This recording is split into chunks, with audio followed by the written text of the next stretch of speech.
Hello everyone, welcome back to my channel. Sorry for not uploading since long.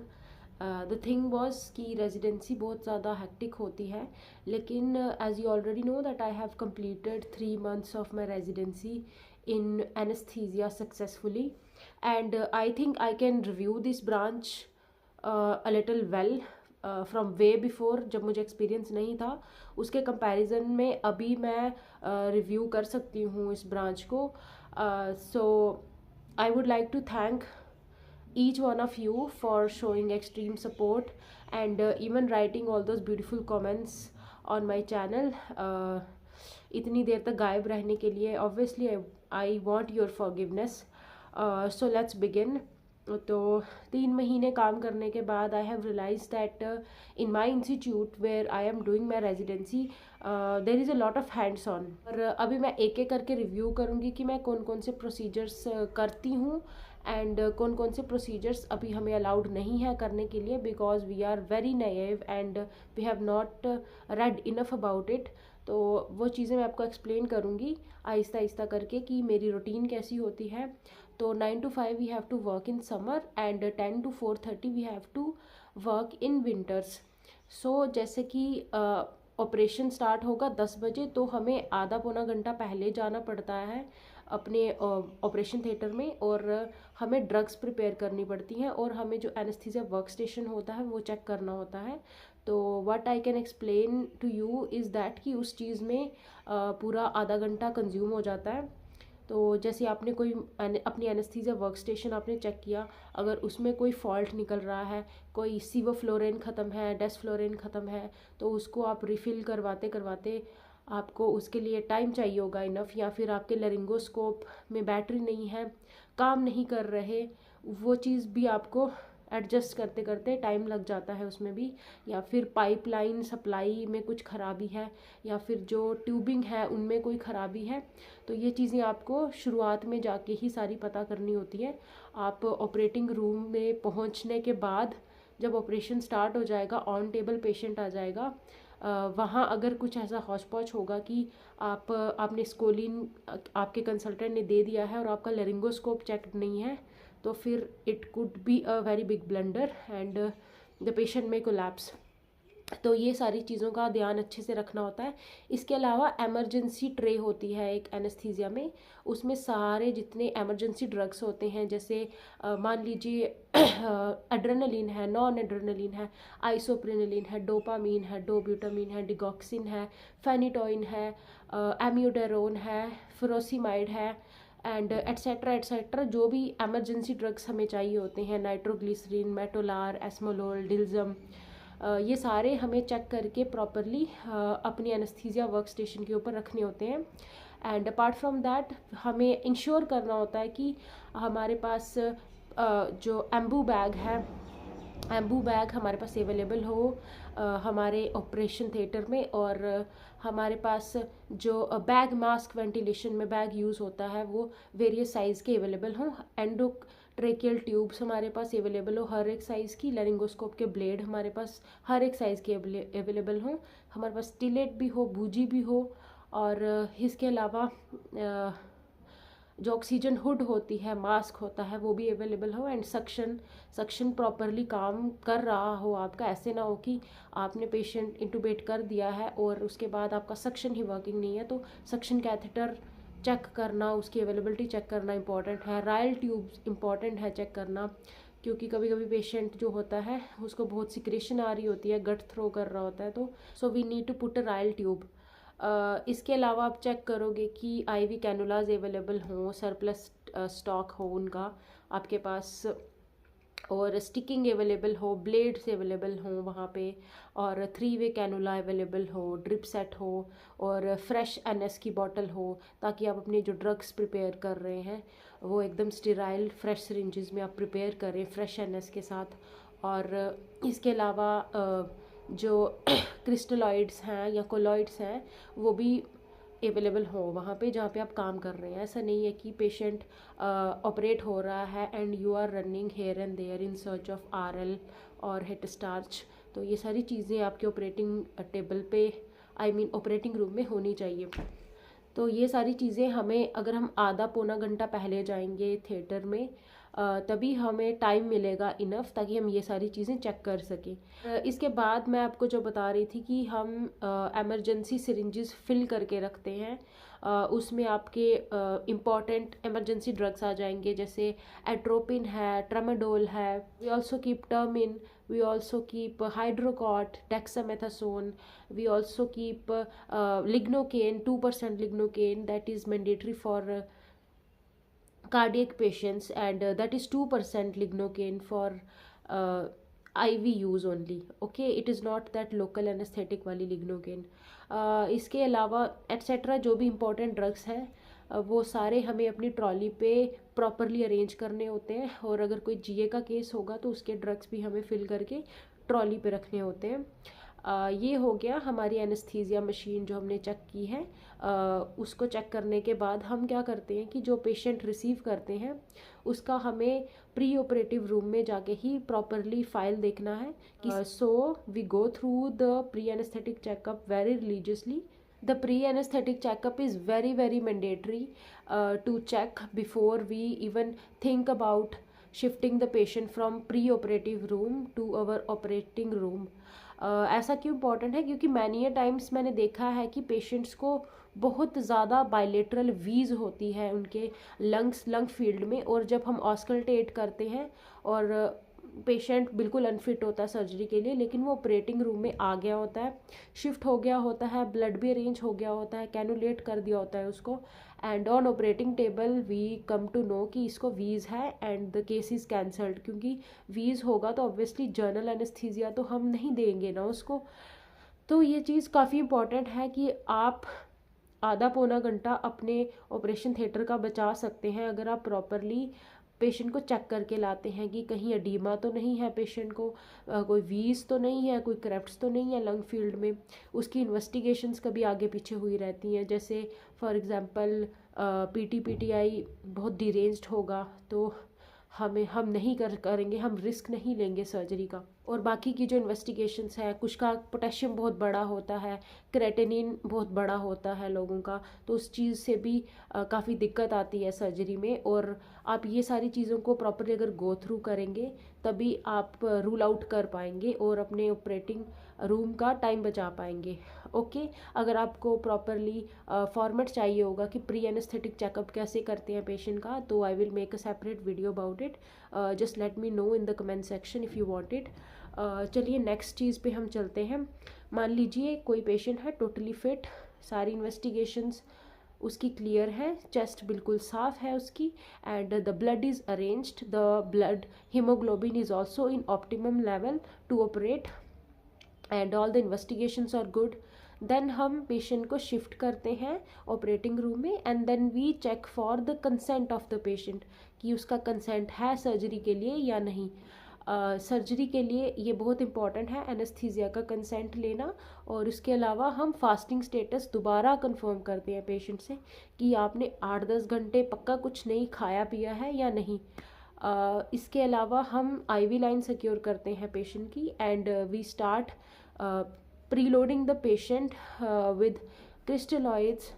जो भी उसकी dose बनती है फ्लूइड की, हम कैलकुलेट करके उसको ट्राई करते हैं देने का, ताकि उसकी एक आईवी लाइन पेटेंट हो सके।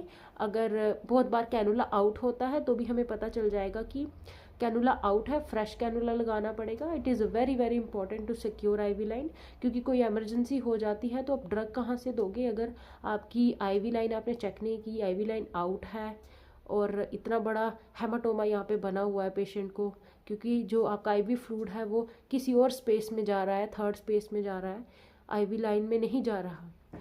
इसके बाद हम जो पेशेंट होगा उसके हम वाइटल्स चेक करेंगे। मेनली हम लगाएंगे उसको सैचुरेशन प्रोब, बीपी कफ लगा के उसका बीपी चेक करेंगे। कम ज़्यादा होगा तो हम अकॉर्डिंगली एडजस्ट करेंगे। तीसरा हम इलेक्ट्रोड्स लगाएंगे, ईसीजी इलेक्ट्रोड्स, वेरी इंपॉर्टेंट। परसों चौथी मैंने पीडियाट्रिक ओटी में एक बच्चा देखा था जिसका पोटेशियम अराउंड 1.3 था, और उसकी जो ईसीजी लीड थी उसी के ऊपर हाइपोकैलीमिया वाला जो यू वेव होता है ना वो आ रहा था। एंड आप खुद सोचिए, अगर हम नहीं लगाएंगे इलेक्ट्रोड्स तो बंदे को अरिदमिया होता रहेगा, हमें पता भी नहीं चलेगा। and the consultant was really very smart. She was like, no, we need an ABG of this patient right now, and सच में उसमें hypokalemia था, and the patient was given potassium IV, and the patient was corrected eventually in PICU, right. और इसके बाद हमारा जो general anaesthesia का process होता है वो स्टार्ट होता है, and we are not the one who do the general anaesthesia thing, क्योंकि हम बहुत नए हैं, वी आर वेरी नएव, हमें इतनी सारी चीज़ें नहीं पता हैं, अभी टेक्निक्स भी नहीं पता है हमें इतनी बड़ी. Only our seniors like consultants and registrars do it very efficiently and smoothly. उसके बाद जब सर्जरी चलती रहती है तब हमें इंश्योर करना होता है कि पेशेंट के वाइटल स्टेबल हैं, और पेशेंट जो है अगर स्पॉन्टेनियसली ब्रीथ कर रहा है वो चीज़ भी हमें कैचअप करनी होती है. So monitoring the patient all through the operation is very important, and it is done by us and our seniors. इसके अलावा जो पेशेंट को एक्सटूबेशन के बाद शिफ्ट कराने की रिस्पॉन्सिबिलिटी होती है, that is also ours. So we have to shift the patient to post operative area. जब ऑपरेशन थिएटर हमारा ख़त्म हो जाता है, we go out and we have lunch along with tea. Sometimes हमें ब्रेक मिलता है प्रॉपर खाना खाने के लिए, चाय पीने के लिए. ऐसा बिल्कुल नहीं होता, not even a single day in my entire residency कि मुझे खाना खाने के लिए ब्रेक नहीं मिला हो, चाय पीने के लिए ब्रेक नहीं मिला हो. So it is very good and very nice gesture from our seniors that they allow us to have a little break after the operating room. And इसके बाद हम जाते हैं प्री एनेस्थेटिक चेकअप करने. So we are posted in various hospitals depending upon the operation theatre we have attended that day. For example, जैसे आज मैंने ortho OT करवाया है तो मुझे ऑर्थो के पैक्स करने होंगे. अगर मैंने आज यूरो ओटी करवाया है तो मुझे यूरोलॉजी के पैक्स करने होंगे. और अगर मैंने गायनी ओटी करवाया है तो आज मुझे गायनिकोलॉजी के पैक करने होंगे, जो भी पेशेंट नेक्स्ट डे शेड्यूल हो रहे हैं ऑपरेशन के लिए. तो there are a list of patients and we friends help each other in doing it. Pre anaesthetic checkup हम करते हैं साथ में मिलके सभी, and a senior supervises us, and finally the list is shared by the seniors to the reporting consultant, and the packs are successfully done, and we just go home that day after finishing all the packs and giving over. तो ये तो हो गया मेरा एक जो routine day है उसमें हम क्या क्या करते हैं वो चीज़. सेकेंडली अगर मेरी 24 आवर एमरजेंसी ड्यूटी होती है तब मैं बताती हूँ कि हम क्या क्या करते हैं. So there is a lot of hands-on in 24-hour emergency duty. So we are allowed to give actually spinal anesthesia to gynecological patients. So जो भी पेशेंट सिजेरियन सेक्शन के लिए या फिर रप्चर्ड एक्टोपिक प्रेगनेंसी का जो ऑपरेशन होता है उसके लिए शेड्यूल होता है एमरजेंसी ऑपरेशन थिएटर में, तो उन सबको स्पाइनल लगाने का मौका हमें मिलता है. Again we have to prep the patient, do a short pre-anesthetic checkup, monitor her very carefully and preload the patient as well. उसी के बाद हमें obviously in supervision of a senior we are allowed to do spinal anesthesia only under supervision. ऐसा नहीं होता कि हम अकेले ही दे रहे हैं, ऐसा बिल्कुल नहीं होता है और ना ही करना चाहिए. Only under the supervision of a senior we do it. Let me talk about the shift. So 24 hour shift हमारी रहती है, एक नाइट होती है, पूरी नाइट एंड डे आपको 24 आवर आपको स्पेंड करना होता है हॉस्पिटल के अंदर.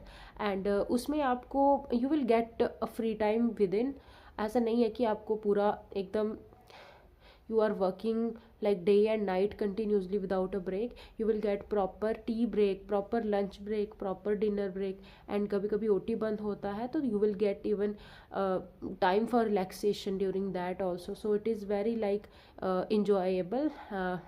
It is a good duty in fact. और the perk of this duty is you get night off after 24 hours. जैसे कि मैंने बताया था 9 बजे से लेके आपको अगले दिन 9 बजे तक रिपोर्ट करना होता है. उसके बाद 9 बजे के बाद आपको 1 मिनट भी नहीं खड़ा होना होता. After that you give over to the next relievers and you just leave for home.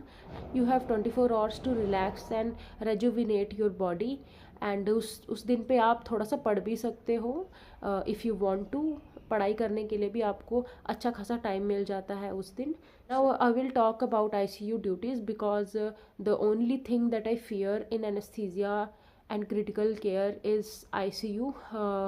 The shifts are like very hectic. First year में शेड्यूल ऐसा बनता है कि 15 दिन आपका ICU रहेगा, जिसमें 7 दिन आपकी नाइट्स होंगी और 7 दिन लगातार आपका डे होगा।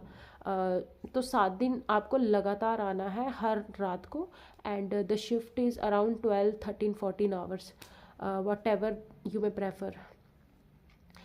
सो जब लगातार आप आते हो तो मोनोटोनस तो बनता है, लेकिन टायर्डनेस भी काफ़ी हो जाती है क्योंकि आप 6-7 रातों से सोए नहीं होते हो। तो it is a thing that I actually fear. Secondly the thing is that you have to do a lot of work in ICU। बिल्कुल भी बैठने का समय नहीं होता, बिल्कुल भी ब्रेक्स नहीं मिलते हैं क्योंकि काम बहुत ज़्यादा होता है, मॉनिटरिंग होती है बहुत ज़्यादा, और पेशेंट सिक पेशेंट वहाँ पे आपको मिलेगा। तो कोई कभी किसी की सैचुरेशन ड्रॉप हो रही है तो आपको सक्शन करनी है, कभी किसी को सीजर आ रहा है तो उसको मैनेज करना है, कोई कार्डियोवैस्कुलर कोलैप्स हो रहा है उसको CPR करना है। तो आपको बहुत ही ज़्यादा विजिलेंट, बहुत ही ज़्यादा अवेक रहना पड़ता है ICU में, क्योंकि आपको कंटिन्यूसली ऑन योर टोज़ रहना पड़ता है उसमें। तो काफ़ी ज़्यादा, मतलब क्या बोलूँगी मैं, काफ़ी ज़्यादा सुपरविज़न वाली ड्यूटी है। ऐसा नहीं है कि आप रिलैक्स कर सकते हैं उसमें। बहुत सुपरविज़न वाली ड्यूटी है ये ICU की, और क्योंकि किसी भी टाइम कोई भी कोलैप्स कर सकता है। इसके अलावा प्रॉपरली डॉक्यूमेंटेशन बहुत ही ज़्यादा नेसेसरी होती है ICU में। तो प्रॉपरली नोट्स जो उनके डालने होते हैं हमें सुबह जाके फर्स्ट ईयर को, और वो सब करते करते इजीली 2 घंटे लग जाते हैं, क्योंकि उसका प्रॉपरली GCS असेस करना होता है, इनटेक है, आउटपुट है, वो आपको सब जमा करके अपने नोट पे लिखनी होती है। कोई नई मेडिकेशन ऐड हुई है वो लिखनी पड़ती है आपको, कौन से डे पे स्टार्ट हुई है, कब ख़त्म होगी, वो सब आपको मेंशन करना पड़ता है। स्टूल्स पास हुए या नहीं, ये सब आपको पूछ के उस पेशेंट से प्रॉपरली एग्जामिनेशन करने के बाद ही आपको नोट चिपकाना होता है फाइल के साथ। And the note, if you have seen the ICU note, it is like very big, it is huge. इतना बड़ा वो नोट होता है, एंड सिर से लेके पैर तक आपको लिखना पड़ता है। तो 2-2.5 घंटे आराम से लग जाते हैं उसमें। आपको एक चीज़ होती है, वो होती है ICU में चार्ट्स। आपको चार्ट फिलिंग करनी होती है। It is very very essential to fill the charts in ICU, क्योंकि उस चार्ट्स में डिटेल में लिखा होता है कि कौन सी तारीख को कौन से वाले टेस्ट हुए थे और वैल्यूज़ क्या क्या थी। क्योंकि जब भी हमारा कंसल्टेंट राउंड होगा तो सीनियर्स हमेशा चार्ट को ही रेफ़र करेंगे, ICU चार्ट को ही मोस्टली रेफ़र करते हैं, देखने के लिए कि कौन सी एंटीबायोटिक कौन से दिन पे स्टार्ट हुई थी और कौन सा दिन है आज इसका, फोलिस कैथेटर का दिन क्या है, रायल ट्यूब का क्या दिन है, सेंट्रल लाइन का कौन सा दिन है, चेंज करना है या नहीं करना है। तो उसमें सारी इन्वेस्टिगेशंस, LFT, RFT, आपके CBC, PT-PTI, सीरोलॉजी, कोई CT स्कैन हुआ है या फिर एक्सरे हुआ है कोई, उसकी फाइंडिंग्स, या फिर कल्चर सेंसिटिविटी रिपोर्ट, ये सारी फिल करना उस चार्ट में बहुत इंपॉर्टेंट होती है, because all of the seniors refer to that chart only, ताकि वो अगला ट्रीटमेंट अपना स्टार्ट कर सकें। तो ये सारा जो काम होता है, it is very time consuming, and that's why I am saying कि ICU is just labour of love. तो काफ़ी ज़्यादा काम करने वाला होता है वहाँ पे, physically as well as mentally, क्योंकि आपको ABGs भी इंटरप्रेट करने होते हैं। अर्ली मॉर्निंग में उठ के सभी पेशेंट्स के ABG आपको सेंड करने होते हैं, क्योंकि ऑब्वियसली पेशेंट जो है वो वेंटिलेटर पे है, तो जो इलेक्ट्रोलाइट अब हैं वो हो सकता है किसी को भी। तो ये चीज़ वहाँ पे करनी होती है आपको, और इंटरप्रेट करना भी आने चाहिए। And obviously the seniors require the ABG of each and every person there.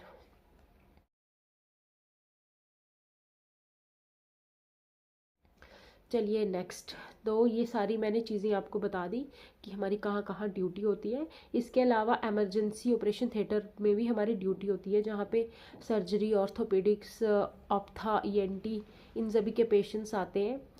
Mind you, the hospital that I am talking about कि गायनेकोलॉजी का हॉस्पिटल है वो अलग है, और ये जो ऑर्थोपेडिक और सर्जिकल एमरजेंसीज वाला हॉस्पिटल है ये अलग है।